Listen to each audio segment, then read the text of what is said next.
السلام علیکم ورحمۃ اللہ وبرکاتہ۔ اللہ تعالیٰ آپ لوگوں کو اپنے حفظ و امان میں رکھے۔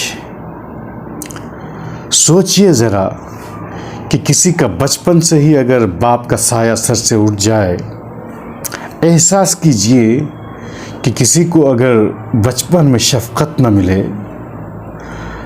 اور وہ فیلنگ لائیے دل میں کہ آپ کے گھر میں آپ بچپن میں اگر اپنے ماں باپ کو کھو دیے ہوں۔ اس چیز کو سامنے رکھتے ہوئے میں آپ کے سامنے جس ٹاپک کو آج بیان کرنا چاہتا ہوں وہ یتیموں کے بارے میں، وہ یتیموں کے حقوق کے بارے میں۔ امید کے بغور سماعت فرمائیں گے۔ ایسا بچہ جس کے بچپن میں اس کے باپ کا سایہ سر سے اٹھ جائے اور ان کی شفقت سے وہ محروم ہو جائے تو اسے یتیم کہا جاتا ہے، اناتھ کہا جاتا ہے، اورفن کہا جاتا ہے۔ قرآن مجید میں اللہ تعالیٰ کا حکم ہے کہ یتیموں کا ان کا مال دے دو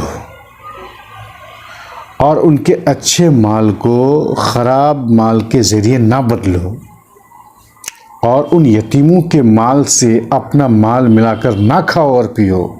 یہ بہت ہی بڑا گناہ ہے۔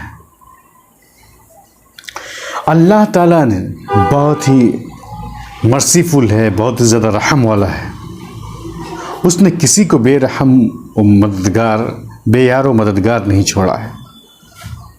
ہر ایک کے لیے ایسے ذرائع پیدا کر دیے ہیں، آسانیاں پیدا کر دی ہیں کہ وہ آسانی کے ساتھ اللہ کی زمین پر اپنی زندگی کو گزار سکے۔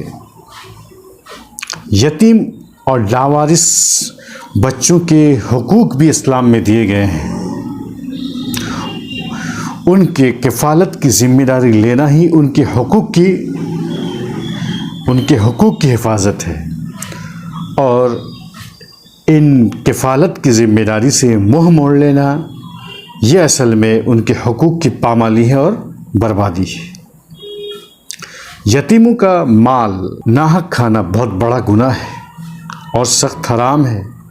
جو لوگ یتیموں کا مال کھاتے ہیں اور ناحق کھاتے ہیں تو وہ دوزخ میں داخل کیے جائیں گے۔ رسول اکرم صلی اللہ علیہ وسلم نے فرمایا، جس نے کسی یتیم بچے کے کھانے پینے کی ذمہ داری لی، جس نے کسی یتیم بچے کی کفالت کی ذمہ داری لی، اللہ تعالیٰ اس کو جنت میں داخلہ نصیب فرمائے گا۔ اللہ تعالیٰ اس کو جنت جیسی بیش بہا نعمتوں میں داخل کرے گا۔ ایک آدمی نے حضور اکرم صلی اللہ علیہ وسلم سے اپنے دل کی سختی کے بارے میں شکایت کی تو آپ صلی اللہ علیہ وسلم نے فرمایا کہ جاؤ یتیموں کے سر پر ہاتھ پھیرو اور مسکینوں کو کھانا کھلاؤ۔ صحابہ رضی اللہ تعالیٰ عنہم جو کہ حضور اکرم صلی اللہ علیہ وسلم کہ ہر عمل پر اپنی جان کو چھڑکتے تھے، جو اللہ کی رضا کی خاطر ایک منٹ اور ایک سیکنڈ بھی پیچھے نہیں رہتے تھے۔ کسی ایک صحابی نے تو کسی یتیم بچوں کے ساتھ کھانے کو، ہر وقت کے کھانے کو اپنا شیوا بنا لیا تھا، اپنی مشغولیت بنا لی تھی۔ بشیر بن اقربہ ایک صحابی جن کے بچپن ہی میں جنگ احد میں ان کے والد صاحب کا، ان کے فادر کا، ان کے ڈیڈ کا سایہ سر سے اٹھ گیا تھا، وہ رونے لگے۔ حضور اکرم صلی اللہ علیہ وسلم جو ساری دنیا والوں کے لیے مرسی، رحمت بنا کر بھیجے گئے ہیں، کیا کہا کہ کیا تم یہ نہیں چاہتے کہ میں تمہارا باپ بن جاؤں اور عائشہ تمہاری ماں بن جائے؟ تو اس بچے نے کہا کیوں نہیں۔ تو یہ ہے یتیموں کے سر پر ہاتھ پھیرنے کا طریقہ، ان کے ساتھ شفقت کرنے کا طریقہ۔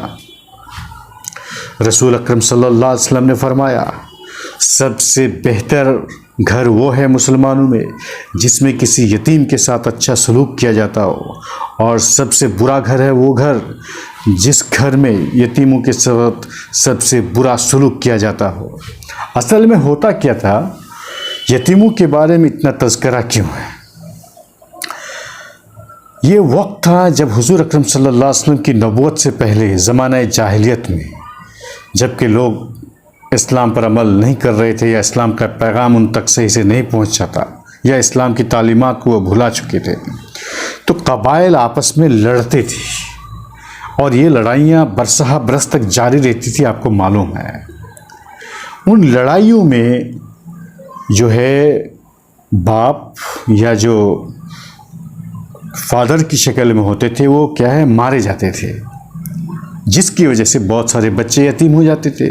جیتنے والے لوگ یا نہیں تو جو بچے ہوتے تھے ان کو موقع مل جاتا تھا کہ ان بچوں کی سرپرستی کریں، تو ان کی سرپرستی کرنے کے بجائے ان کو مشق ستم بناتے تھے اور ان کی جائیداد کو ہڑپ کر جاتے تھے۔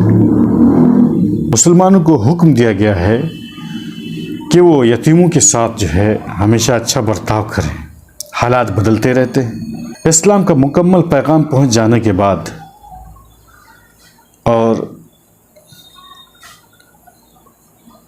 اسلام کا پیغام پہنچنے کے بعد یہ حکم ملا کہ یتیموں کے ساتھ صحیح سے ان کی صحیح سے کفالت کریں، ان کی تعلیم کا اور ادب کا بہترین بندوبست کریں، اور جب وہ بالغ ہو جائیں تو جیسے اپنے گھر میں اپنے بال بچوں کی پرورش کے ساتھ ان کا نکاح کرا دیتے ہیں تو یتیموں کا بھی نکاح کرا دیں، اور ان کے مال و اسباب کو بغیر نقصان پہنچائے ان کو واپس کر دیں، اس میں خرد برد اور کرپشن نہ کریں۔ آج سوچنے کی بات یہ ہے کہ مدارس اسلامیہ میں بیشتر مدارس اسلامیہ میں ایک شعبہ قائم ہے جو شعبہ عرفن کے نام سے ہے، شعبہ کفالت الایتام کے نام سے ہے۔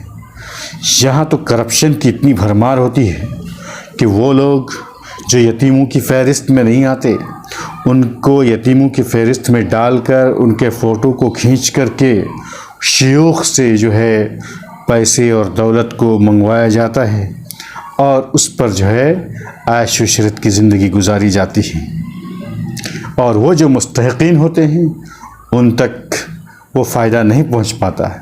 یہ بھی ایک طرح کا کرپشن ہے، یہ بھی ایک طرح کا خرد برد ہے، اور ایسا کرنے والا شخص کیسے کہہ سکتا ہے کہ ہم جنت کے مستحق ہیں؟ آخری بات ہمیں یہ کہنا ہے کہ جس معاشرے میں ہم دیگر امور کی طرف، دیگر معاملہ کی طرف ہم توجہ دیتے ہیں، ہمیں چاہیے کہ ہم یتیموں کی کفالت کی طرف بھی توجہ دیں، ان کے سر پر شفقت کا ہاتھ پھیریں۔ اللہ تعالی ہمیں اس پر عمل کرنے کی توفیق دے۔